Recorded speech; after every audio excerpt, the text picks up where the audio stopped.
Before men learned how to control fire and put it to work, it was man's greatest enemy.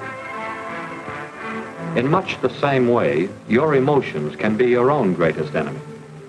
Or under control, your emotions can make you healthier and happier and improve the lives of people around you.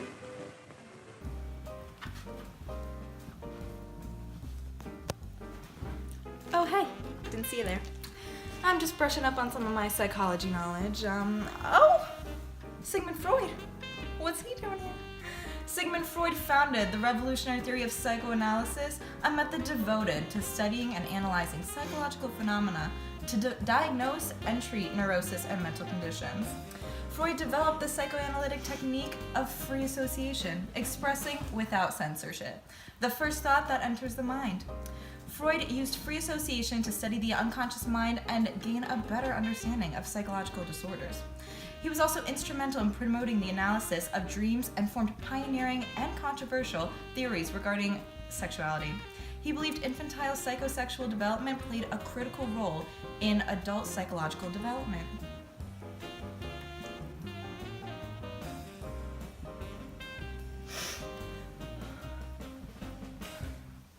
Oh, hi. Sorry. I'm in the middle of my prose analysis. I have a big exam coming up in a couple days, but I heard we were talking about psychology, and I have a couple things to say too. Several famous theories emerged from Freud's studies of sexuality and psychology in general. The Oedipus complex, for example. This theory, although popularly known and understood, is not widely accepted in the professional psychology community of today. Another facet of Freudian psychology that is equally well known is the subconscious. Freud believed that the human psyche was composed of three parts. The id, the part of the subconscious that represents the primal drive for pleasure. The superego, the part of the brain responsible for conscious and decision and conflict resolution. And the ego, which mediates between the id and the superego. This model is not widely accepted in modern psychology, but in the mid-20th century, it was very popular. I know something else that was popular in the mid-20th century.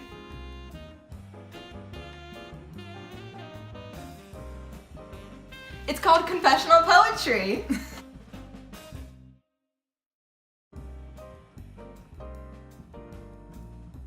Confessional poetry dealt with subject matter that previously had not been openly discussed in American poetry.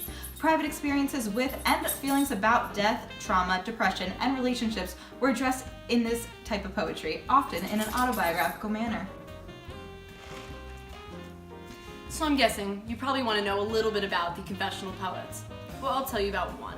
His name was Robert Lowell. He was recognized for his work at a very young age. He won a Pulitzer Prize just after turning 30. But his life was not all rainbows and butterflies. He had a dominating mother, an unassertive, often absent father. But he was pretty charming too. Other poets said he had a seductive charm and a soft, dangerous voice. He had 3 wives, so a lot of divorces. And possibly it's because he had bipolar disorder.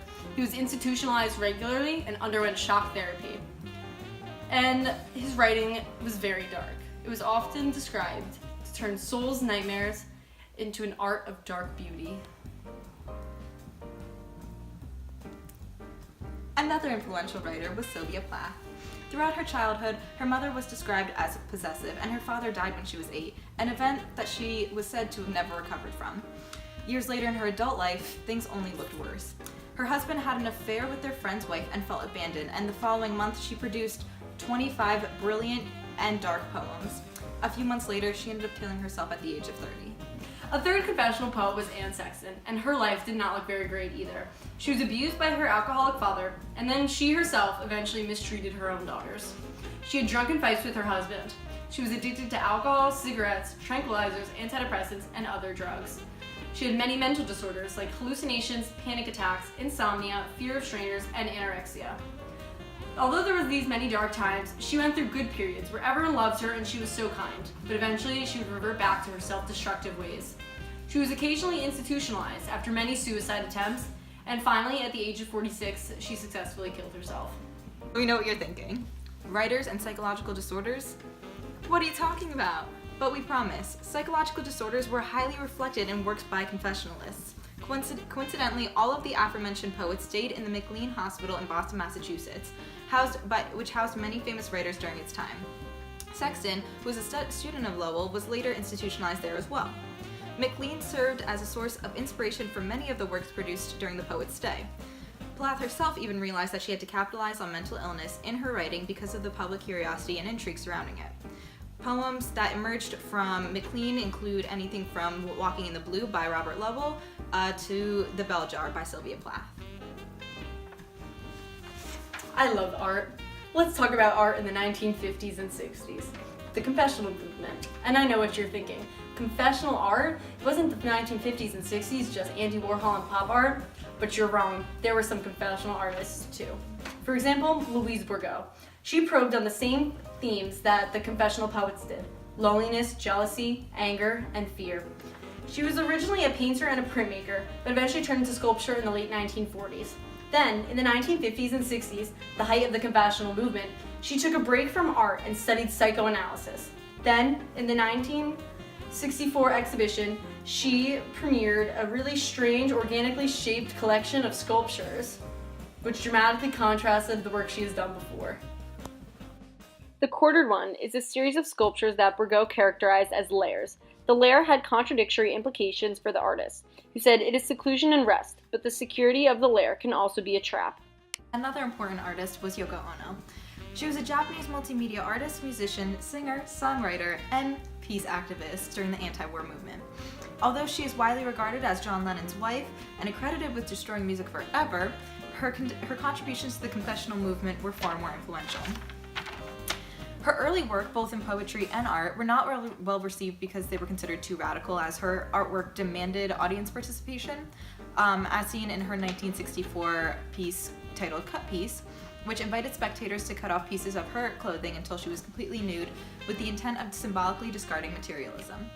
Her music also reflected personal struggles, as seen in Don't Worry Kyoko, a song dedicated to her daughter in which she detailed the painful custody struggle she experienced with her ex-husband. Viewpoint number 1. Confessional poetry was greatly influenced by Freudian psychoanalysis, which was at its height in the 1950s and 60s. For viewpoint number 2. The post-war maturity of the 50s and the new left of the 60s gave rise to darker themes of the subconscious, death, private experiences, identity, especially internal conflict, and depression, all of which were approached in a self-reflective manner with political applications. Review point number 3. We're going to say something twice because it's very important. Confessional poetry was written from first person and it was very self-reflective. The work was carefully thought out for common themes like death, private experiences, identity, and depression. Review point number 4.